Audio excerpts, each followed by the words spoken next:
fair to characterize this as a kidnapping or an abduction. They say that at the home, which they're now calling a crime scene, they found her cell phone that was left behind. Her car was also there, and they are asking anybody in the public for any kind of information, surveillance video that could help give them some kind of timeline or information about when this happened or any kind of suspect. In fact, they said a big challenge has been getting video because of the neighborhood landscaping. The homes are set back from the street. They're on these large lots. There's high, tall brush blocking many of the homes, all of that making it very hard to get ring camera footage that has a direct line of sight from the street. And the sheriff told us that while they have received many tips from the neighborhood, they do not have any solid lead at this time. The sheriff is calling this a race against time because of the fact that Nancy Guthrie has that medication she needs to take every 24 hours, or it could potentially be fatal. Overnight, Savannah Guthrie posted, she asked for prayers and said her family believes in the power of prayer, hoping that they can bring her home. Back to you. Well, thank you, Liz, for that update. We now want to turn to your weather forecast.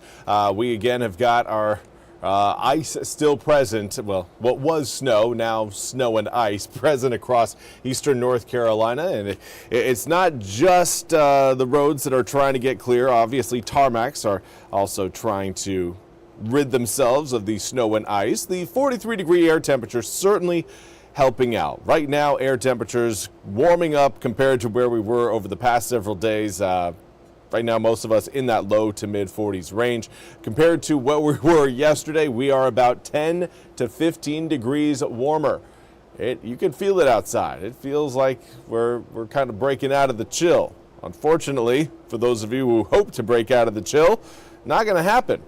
While air temperatures, again, normally see the mid to upper 50s this time of year with overnight lows in the upper 30s, we are going to be falling back below our, well, we're still below our average, but even further below our average from Wednesday tomorrow into Thursday, as another round of some wintry weather could move across eastern North Carolina. Now, winds currently blowing in at a fairly light 3 to 7 miles an hour. We do have a slightly stronger breeze in Roanoke Rapids, currently 13 miles per hour there. But in terms of what this afternoon is going to be looking like, mostly cloudy. It's going to be a cloudy afternoon with air temperatures in that mid 40s range. Coming up for this evening, likely looking at temps falling down to the mid 30s and then holding there as we head into tomorrow morning. Cloud cover certainly going to be doing us some favors, but I anticipate overnight lows around 36, 35, maybe 34 degrees. But key is we are going to stay above freezing, and with that, the melt will continue overnight tonight into tomorrow morning. Now, tomorrow is going to be a day not only marked by temperatures back in the low to mid 40s, but more so rain showers showing up. Those raindrops will come down just as that. Raindrops early on in the day. But as we get a little bit later on into, let's say, your Wednesday night into Thursday morning, those raindrops are going to be turning to freezing rain, and then some sleet and potentially maybe a little bit of snow as the whole system exits. There's that area of low pressure, again, moving south of most of eastern North Carolina, opening us up again to a little bit more cold air exposure. I do want to say hello to Elaine Nichols. Thank you so much for joining me over on Facebook. Hopefully you're having a fantastic Tuesday. As far as the impact goes coming up for your Wednesday night into Thursday, Wednesday, most of the day is going to be just rain showers coming down, cloud cover and wet conditions. That's essentially your Wednesday. Then Wednesday night, you will note we see kind of that rain snow line. Still rain showers coming down across most of eastern North Carolina at this point. This is 10 p.m. on Wednesday. And note that most of us are going to again be seeing raindrops. But take a look at what we're seeing from Elizabeth City stretching all the way back towards Rocky Mount. A little streak of the pink, that indicates a rain, sleet, snow mixture.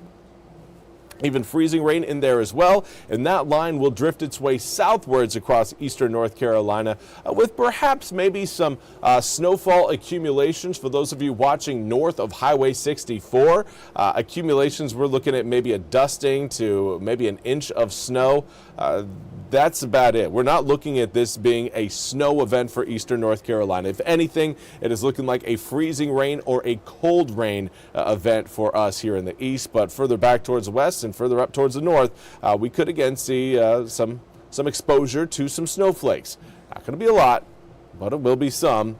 And whenever you got snow in eastern North Carolina, it's always worth talking about. Now, on Thursday, it's important to note that air temperatures are going to be in the upper 30s. Going to be cool, yes, but not quite cold enough to keep ground temperatures below freezing, and certainly not cold enough to keep everything frozen on the grounds. Even though Wednesday night into Thursday morning, we certainly will be cold enough.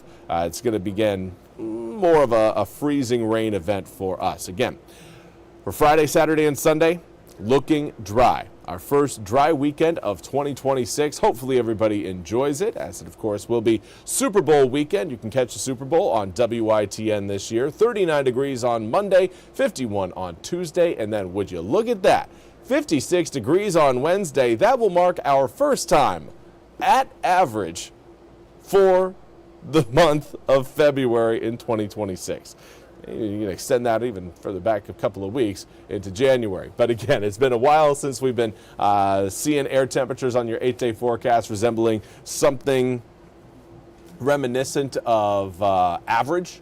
So that is certainly an encouraging side, especially to anybody who's hoping to do some growing as we approach the spring season. But that's all we have time for today's noon news and weather update from the First Alert Desk. I want to thank you all so much for joining me. We'll be back with more news and weather coming up at the top of the hour. Until then, have a fantastic rest of your Tuesday.